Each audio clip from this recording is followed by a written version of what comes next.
Halo semuanya, selamat datang di sesi bedah materi kita hari ini. Kita bakal fokus ke satu skill yang krusial banget buat kalian kuasai. Gimana caranya nerjemahin operasi bisnis fisik di dunia nyata, jadi sebuah cetak biru digital yang rapih dan terstruktur. Tenang aja, kita bakal urai konsep yang kelihatannya rumit ini selangkah demi selangkah.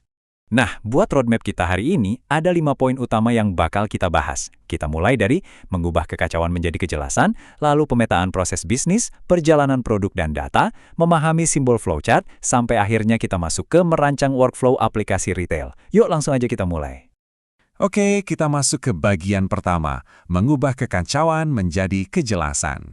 Gini, coba kalian bayangin sejenak. Pernah nggak sih kalian ngeliat atau datang ke sebuah toko yang pengunjungnya tuh penuh banget, pembelinya antri panjang, tapi pas ditanya soal laporan stok atau catatan keuangannya, semuanya berantakan total. Mungkin kalau secara manual, bisnis itu kelihatannya jalan-jalan aja ya. Tapi jujur aja, bertahan hidup di atas sistem yang kacau tanpa peta yang jelas, itu ibarat bom waktu yang nunggu meledak. Kalau kalian perhatiin grafis ini, ada gambar kaca pembesar di tengah kan?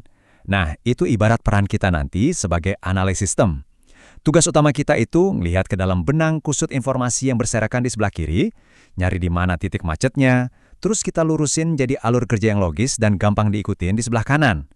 Intinya, kita ngubah tumpang tindih kerjaan dan waktu yang terbuang sia-sia jadi sebuah sistem yang jauh lebih efisien. Sekarang kita lanjut ke bagian kedua, pemetaan proses bisnis. Di bagian ini, ada satu prinsip fundamental yang wajib banget kalian ingat. Mengotomatisasi kekacauan hanya akan menciptakan kekacauan yang lebih cepat. Serius, ini penting banget. Kalau proses manual di sebuah bisnis UMKM masih berantakan, misalnya kasir bisa ngejual barang yang stoknya aja belum masuk ke data gudang, terus kalian paksain bikin aplikasinya, kalian itu cuma mindahin masalah dari atas kertas ke layar komputer. Kita nggak akan pernah bisa nulis kode yang rapi kalau proses dasarnya aja masih acak-acakan. Coba kita bandingin. Tanpa pemetaan yang jelas, biasanya bakal sering banget tuh terjadi lempar tanggung jawab karena perannya nggak clear.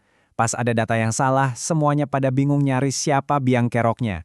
Beda ceritanya kalau kita pakai pemetaan yang sistematis.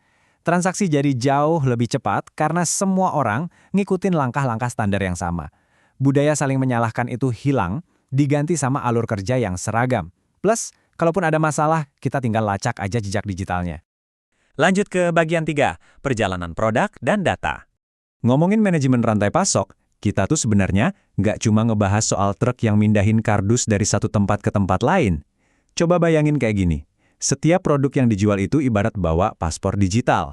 Nah, tiap kali produk ini pindah tangan, paspor digitalnya ini wajib banget dapat cap atau stempel dari sistem kita. Artinya, data digital itu harus mengalir sempurna berdampingan sama pergerakan fisik barangnya. Secara fisik, perjalanan barang itu ngelewatin 5 titik perhentian utama, mulai dari vendor, tempat kita order barang, masuk ke gudang buat diterima, terus dipindahin ke rak buat di-display, dibeli lewat kasir, sampai akhirnya ada di tangan pelanggan. Nah, kalau sampai kalian kelewatan satu aja cap paspor digital di titik-titik ini, dampaknya bisa lumayan fatal. Kalian bakal ngalamin yang namanya stok gaib. Di komputer datanya ada, pas dicek fisiknya kosong. Ini yang bikin kerugian finansial yang super ngebingungin. Perhatiin bagian bawah diagram ini. Setiap pergerakan fisik barang, mulai dari truk jalan sampai barang masuk ke tas belanja pelanggan, itu harus ngirim sinyal data ke atas. Aktivitas fisik ini langsung ngasih makan data ke sistem cloud kita yang terintegrasi. Ya, ini dia wujud asli dari paspor digital yang kita obrolin barusan. Buat lebih kebayang terjemahannya, contohnya tuh kayak gini. Waktu admin pesan barang di hulu, sistem secara otomatis langsung generate nomor purchase order. Terus, waktu kasir nyerahin barang ke pembeli, sistem di background juga otomatis motong stok gudang dan nambahin angka pemasukan harian. Semuanya otomatis, nggak ada lagi pencatatan ganda atau kerja 2 kali. Oke, kita masuk ke bagian 4, memahami simbol flowchart. Sebagai sistem analis, kalian itu nggak dituntut buat jadi pelukis yang bikin karya seni estetis kok. Kalian cuma perlu bisa bikin diagram yang logis. Nah, flowchart ini kan pakai simbol-simbol standar. Kalau kalian pakai simbol yang benar, instruksi kalian bakal jelas banget dipahamin sama programmer, atau bahkan sama AI. Nggak akan ada lagi miskomunikasi pas mulai ngebangun aplikasi. Yuk kita kenalan sama kosakata dasarnya. Pertama, ada simbol oval atau terminator. Secara teknis, fungsinya simple tapi mutlak harus ada. Dia itu nandain kapan sebuah sistem mulai beroperasi. Misalnya pas user login dan kapan sistem itu selesai bekerja, kayak pas nyetak struk lalu logout. Selanjutnya, persegi panjang. Ini adalah simbol untuk proses. Disinilah sistem kalian benar-benar disuruh kerja berat. Segala bentuk hitung-hitungan, kalkulasi pajak, atau sekedar proses motong stok inventaris di latar belakang, semuanya digambarin pakai kotak persegi panjang ini. Terus kita punya belah ketupat. Ini nih otak sesungguhnya dari operasi sistem kalian, yang sering disebut titik keputusan. Tiap kali alur aplikasinya butuh bercabang, kita pakai simbol ini. Misalnya, pas kasir scan barang, aplikasinya harus nanya, stok barang ini masih ada nggak ya?